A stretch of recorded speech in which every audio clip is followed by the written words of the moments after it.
A crowded market square in Kyoto, summer 1582. The air thick with dust and anticipation. A juggler throws knives into the air, steel blades flashing in the afternoon sun like deadly stars. 300 people watch the spinning metal with hypnotic focus. While they stare upward at the dance of death, something far deadlier unfolds in the shadows they've forgotten exist. A message passes between strangers. A weapon plants itself beneath a merchant's stall. Intelligence that will topple a domain changes hands in broad daylight.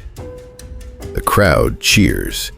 Guards relax, laughing at the spectacle.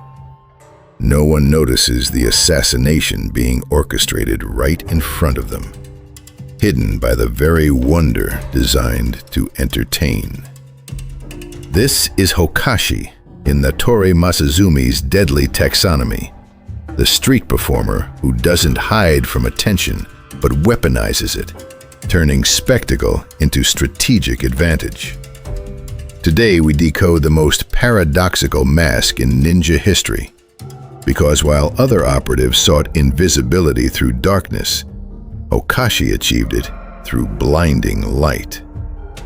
Welcome to the spectacle, where the deadliest weapon isn't concealed steel, it's hijacked biology. And the perfect hiding spot isn't the shadows, it's the brightest light in the square. In the Shoninki's hierarchy of deception, Hokashi represents something fundamentally different from a kendo or shuka. While merchants exploited economic necessity and monks weaponized faith, Hokashi exploited the most basic human weakness, curiosity itself. Hokashi literally means performer who abandons worldly concerns. Street entertainers who lived by their wits and the coins thrown by amused crowds. To samurai society, they were barely human, amusing distractions unworthy of serious attention or security concern. But Natori understood what others missed. In feudal Japan's surveillance-obsessed society where strangers triggered immediate suspicion and travelers faced constant interrogation, entertainers achieved functional invisibility through their very visibility. The principle underlying Shoninki's teaching suggests the human eye cannot observe two things simultaneously with equal focus. Provide something brilliant for it to see, and shadows become absolute darkness. This was applied neuroscience centuries before the term existed. Human attention has finite bandwidth. Flood it with overwhelming stimulus, and peripheral awareness doesn't just diminish, it shuts down completely. A Hokashi throwing 3 flaming torches in complex patterns creates what modern psychology calls attentional capture. Every eye locks onto the trajectory with involuntary intensity, tracking potential danger through evolutionary programming. In that moment of hijacked attention, reality becomes malleable. Messages pass between operatives standing meters apart. Weapons relocate from concealment to deployment positions. People slip through gaps that shouldn't exist in crowded spaces, all while guards stare at flying objects like hypnotized children, their sophisticated threat assessment systems completely bypassed by the spectacle unfolding before them. But capturing attention was merely the opening move in a 3-phase operation designed to transform public spaces into private battlefields.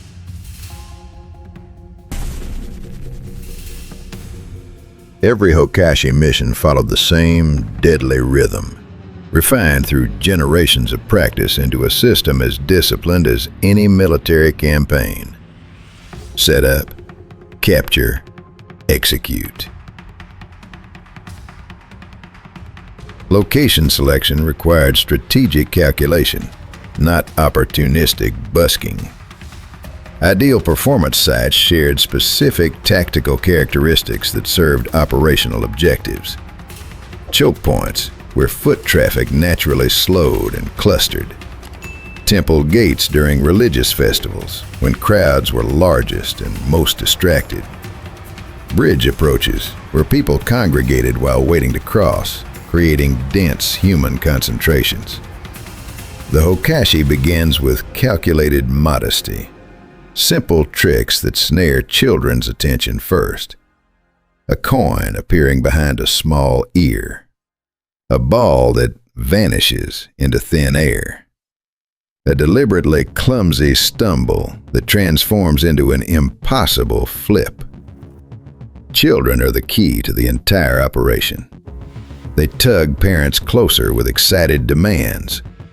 Parents create social clustering through curiosity and protective instincts. Crowds generate noise and chaos that mask operational activity. Within 15 minutes, a skilled Hokashi has transformed an ordinary street corner into an impromptu theater with hundreds of spectators. And every theater, by definition, has a backstage where the real work happens, invisible to the audience. But gathering crowds was just potential energy. To weaponize that energy, the performer had to push spectators across a critical psychological threshold.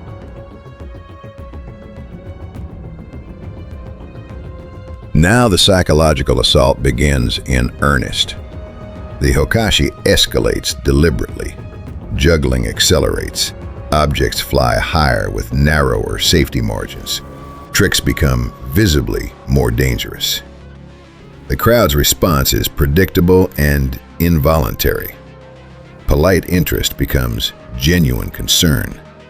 Concern transforms into collective tension. Tension evolves into shared anticipation. Everyone waiting for something spectacular or catastrophic to happen. This is cognitive capture at the neurological level. The audience doesn't choose to focus. Their evolutionary biology forces them to track potential threats with unconscious intensity. Rapid movement, bright contrasting colors, sudden sharp sounds, dangerous objects in unpredictable motion. These stimuli hijack attention through ancient survival mechanisms that bypass rational control entirely. While hundreds of eyes lock onto spinning steel or flaming torches with involuntary focus, the actual ninja intelligence work proceeds methodically in the crowd's massive, collective blind spot. But attention capture alone couldn't achieve complex operational objectives. The third phase transformed distraction into actionable intelligence and strategic advantage through systematic exploitation of the crowd's compromised awareness. In the crowd's blind spot, which paradoxically exists in the brightest, most public space imaginable, everything becomes tactically possible. Secondary operatives, appearing as ordinary spectators, move through the crowd with surgical purpose. Not stealing purses like common criminals, but harvesting intelligence that determines which lords survive and which fall. Who carries official seals indicating administrative authority? Who wears specific clan crests revealing factional allegiances? Who keeps nervously checking the same concealed pocket, suggesting hidden documents or weapons? A third ninja doesn't watch the performance at all. He maps the crowd itself with clinical precision.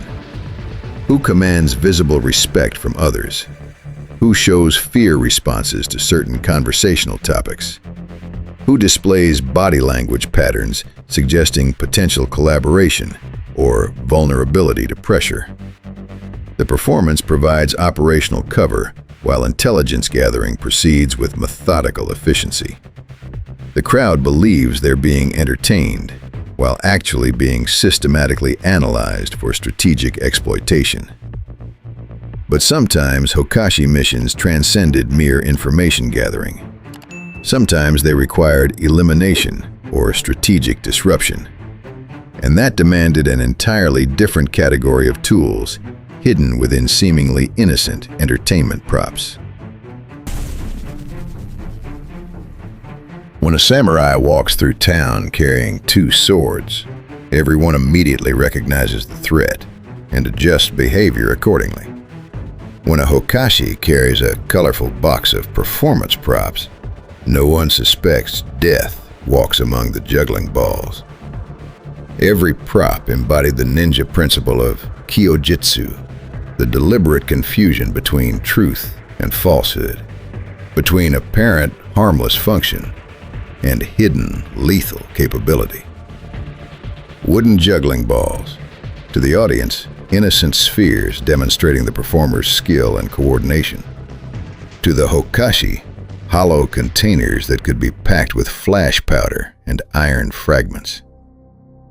Balancing staff appears as a simple acrobatic prop for crowd-pleasing tricks and demonstrations. Actually, a carefully engineered concealed spear with retractable blade components that could be assembled and deployed in milliseconds.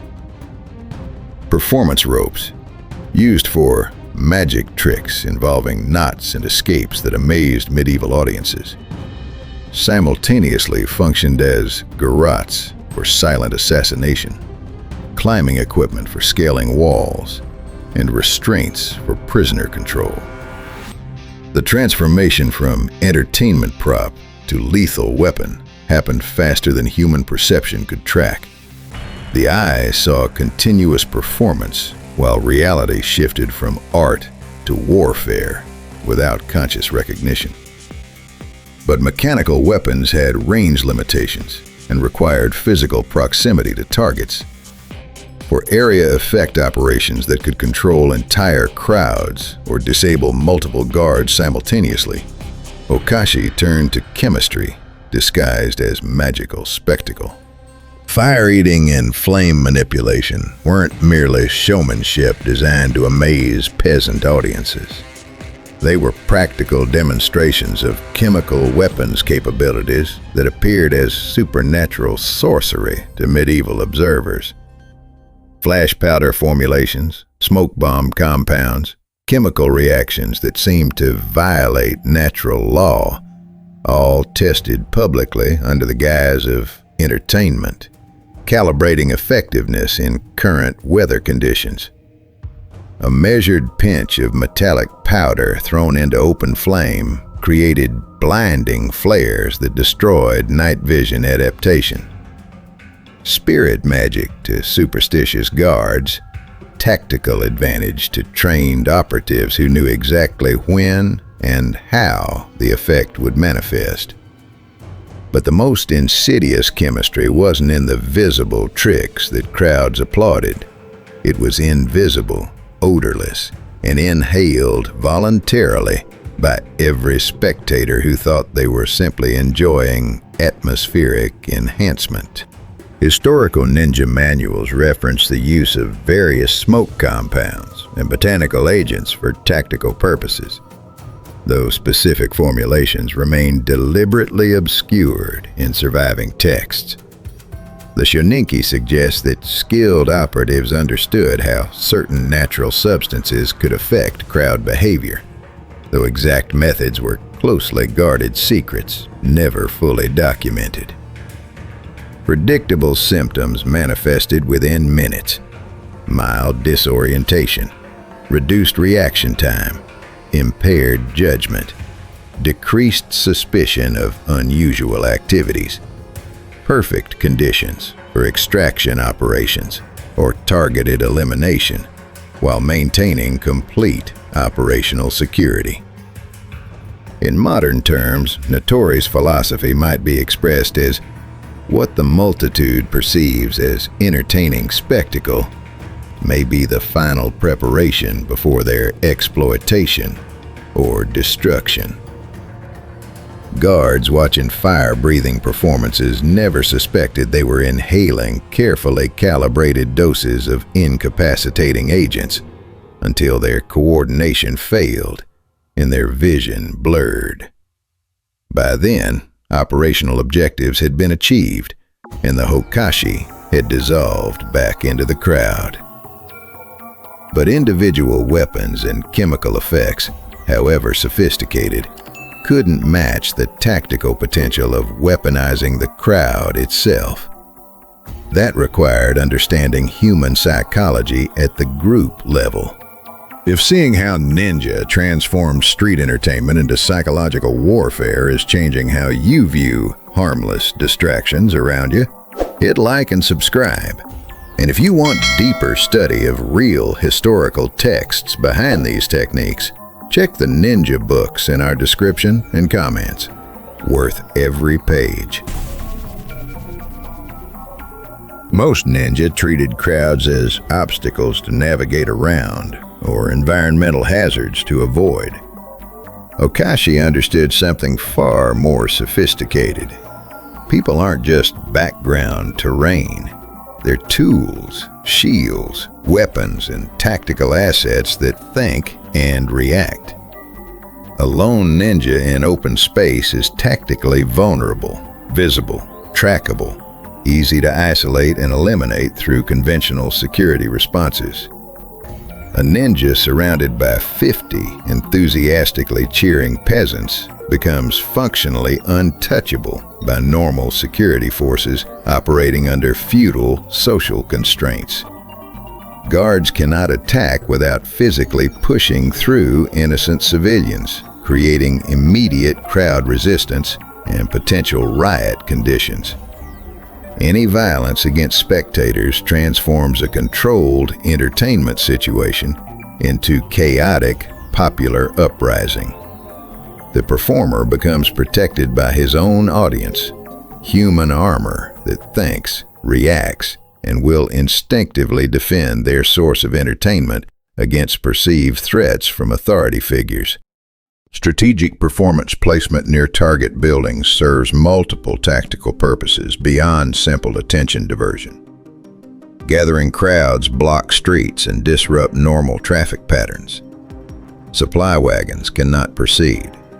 Guards become distracted managing congestion and clearing transportation routes. Official attention scatters in multiple directions simultaneously. This creates optimal infiltration conditions. While everyone argues about crowd management and traffic flow restoration, surveillance on back entrances, service doors, and vulnerable access points becomes sporadic or disappears entirely. But the most dangerous crowd application involved transforming entertainment into political action through carefully orchestrated emotional manipulation.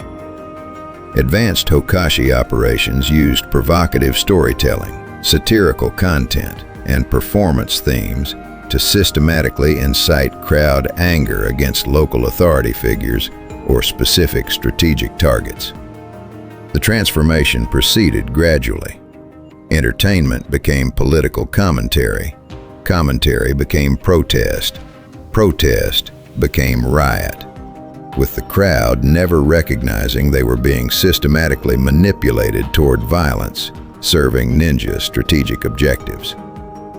When riots finally exploded into open conflict, the Hokashi had already vanished completely with perfect deniability. The chaos continued without him, serving strategic goals, while he was kilometers away with no traceable connection to the violence. But crowds are inherently unpredictable and difficult to control with surgical precision. For operations requiring exact timing and specific outcomes, ninja needed something more reliable than mob psychology. The ability to disappear instantly while standing in the brightest possible spotlight. The fundamental challenge every Hokashi faced. How do you disappear when hundreds of people have memorized your face and are staring directly at you? The solution wasn't physical but psychological. Give the audience something else to look at that their brains literally cannot ignore. and their perception of your existence will be overwritten by the new stimulus. The performance builds toward deliberate crescendo, designed not for artistic effect, but for neurological overwhelming. Drum rolls accelerating beyond normal rhythm, juggling patterns becoming impossibly complex, tension ratcheting upward until the audience struggles to breathe. Then, explosive climax, flash bomb detonation, dense smoke, blinding light that overwhelms every photoreceptor simultaneously, creating temporary blindness across the entire crowd. When vision clears 3 seconds later, the stage is completely empty. The performer has vanished without trace. The audience's immediate interpretation: this is the ultimate finale, the spectacular conclusion demonstrating supernatural powers. They applaud the empty space enthusiastically, interpreting absence as artistic triumph rather than tactical withdrawal. By the time they realize he's not returning for additional bows, the ninja is streets away, wearing completely different clothing with an entirely transformed appearance that bears no resemblance to the memorable performer they're still discussing. Hokashi costumes were engineered for instant transformation through tearaway layers over completely different clothing underneath. Bright, distinctive outer robes designed to be memorable and eye-catching. Beneath that, drab peasant clothing so ordinary it becomes psychologically invisible in crowd contexts. Turn one corner out of sight.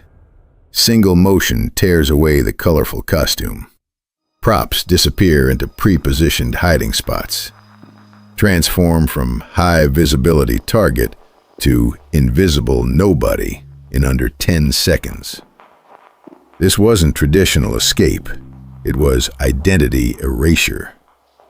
The person guards were trained to remember and search for literally ceased to exist, replaced by someone so ordinary that conscious attention refused to register his presence.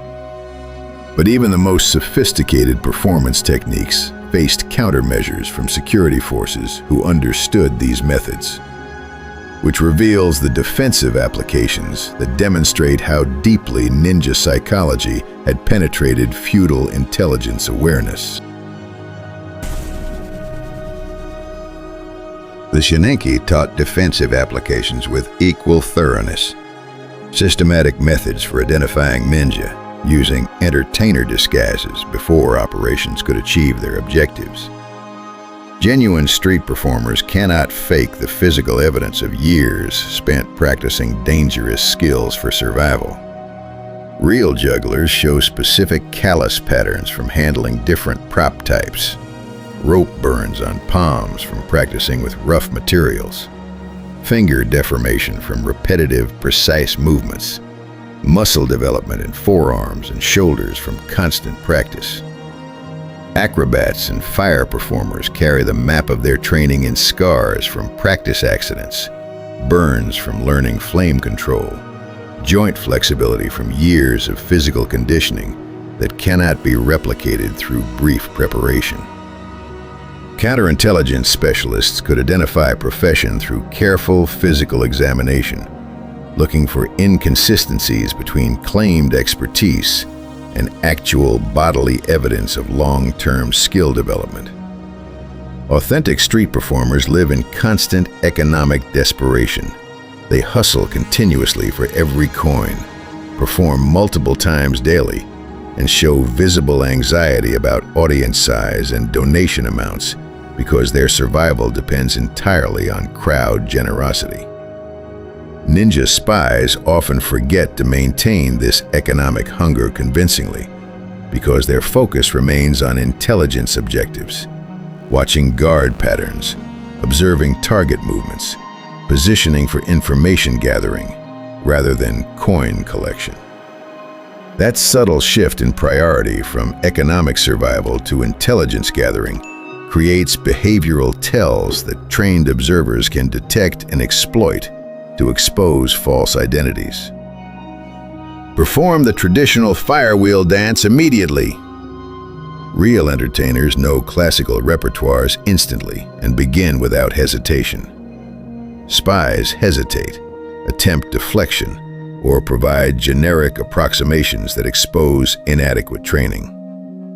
Hesitation in performance context means death, both literally during security interrogations and operationally in terms of cover identity destruction that compromises entire missions. These defensive methods reveal how sophisticated counterintelligence had become by the early Edo period, forcing ninja to achieve increasingly profound identity transformation to survive in paranoid environments where any inconsistency triggered investigation. July 1582. Weeks after Nobunaga's death at Hōnō-ji Temple on June 21st, regional lords across central Japan face existential decisions about which emerging power to support in the chaos following the hegemon's assassination. Toyotomi Hideyoshi crushes Akechi Mitsuhide at the Battle of Yamazaki on July 2, 1582, establishing himself as Nobunaga's legitimate successor. But news travels slowly in an era without modern communications, and lords must choose sides faster than official messengers can reach them. In one castle town in Ōmi Province, a festival appears that matches no traditional calendar. Never celebrated in previous years, no official sponsorship or religious justification. It simply materializes, as if summoned by unknown forces. A Hokashi troop arrives coincidentally just ahead of any official news. Drums, fire-breathing, death-defying acrobatics. The entire town abandons normal activities to watch, including castle guards who leave posts to observe the unprecedented spectacle.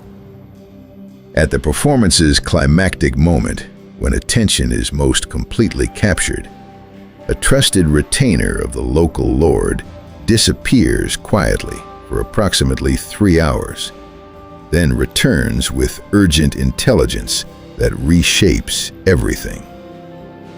Hideyoshi has secured Kyoto and demands immediate loyalty pledges from all domains. The lord who submits first will be rewarded. Those who hesitate face destruction. The lord bends the knee that same evening, dispatching formal submission documents before any official emissaries arrive. No armies have marched. No diplomatic missions have appeared publicly.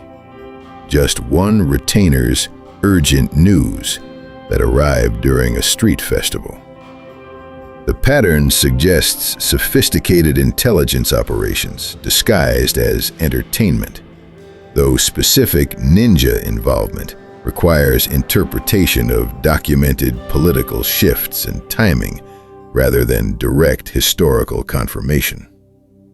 What we know with certainty: the intelligence was accurate, the timing was perfect, and the lord who submitted early was indeed rewarded with favorable treatment.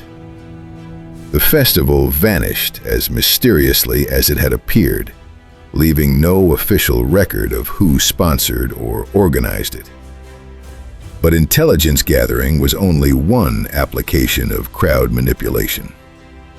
The darkest Hokashi techniques involved transforming audiences into weapons against their own communities.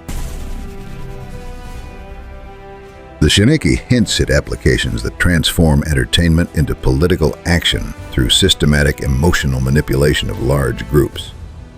Provocative storytelling during performances could systematically incite crowd anger against local authority figures, corrupt officials, or specific strategic targets. A comic sketch where a greedy tax collector gets humiliated. A dramatic story about a lord who betrayed loyal retainers. satirical songs about official incompetence or abuse of power. The content appears as harmless entertainment, but it's actually psychological programming designed to focus crowd resentment on specific individuals or institutions. The performer leaves before emotions fully crystallize into action, but he leaves behind carefully planted anger in receptive minds that will grow and spread through community discussions long after the performance ends. Advanced practitioners could calculate exactly how much provocation would transform entertainment into uprising, timing their departure to avoid responsibility while ensuring maximum strategic effect. An accidental fire set near a stall belonging to a hated merchant. A clumsy collision with an unpopular official. A mistaken insult directed at local authority. These seemingly random incidents, occurring during peak emotional arousal from the performance, could serve as sparks in dry psychological tinder that the entertainment had carefully prepared. By nightfall, that spark could become a mob that no longer needed ninja guidance to find its targets. The riot would serve strategic objectives, while the Hokashi maintained perfect deniability kilometers away. But these crowd manipulation techniques raised profound ethical questions that reveal internal ninja debates about the morality of involving civilian populations in elite political conflicts. Natori Masazumi includes surprisingly nuanced ethical discussions about Hokashi operations that reveal sophisticated moral reasoning within ninja philosophy about civilian protection and operational boundaries. Lords who engage Saragaku performers understand they're participating in political theater, where appearances serve strategic purposes. But peasants watching street performances never consented to become unwitting participants in intelligence operations or weapons in conflicts they don't understand and didn't choose. Paraphrased into contemporary language, to manipulate warlords and samurai serves legitimate strategic objectives in defined conflicts. To manipulate peasants who have no stake in elite power struggles represents unnecessary cruelty and violation of protective obligations. This ethical framework attempted to distinguish between legitimate intelligence targets, those with political power and military responsibility, and innocent bystanders who should be protected rather than exploited.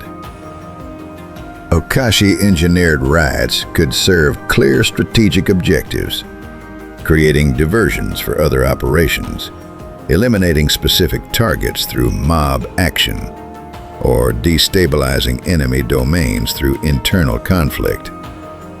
But the costs were real and often disproportionate. Burned market stalls destroying innocent livelihoods, injured bystanders with no connection to the conflict, economic disruption affecting entire communities for months or years. The manual warns with characteristic directness: unleash chaos only when its strategic benefits clearly outweigh civilian costs. The operator who creates destruction for dramatic effect rather than tactical necessity burns his own moral foundation. This principle attempted to separate professional intelligence operations with defined strategic objectives from mere terrorism designed to create fear and instability without clear tactical benefits. The Shoninki emphasizes that Hokashi operations could damage public trust in entertainment and cultural institutions that innocent performers depended upon for survival. If audiences became suspicious of street performers as potential spies or saboteurs, it would destroy the livelihood of legitimate entertainers while making the Hokashi disguise less effective for future operations. Successful operations had to serve strategic objectives, while preserving public confidence in entertainment as harmless cultural activity. A delicate balance requiring genuine artistic skill and authentic respect for performance traditions.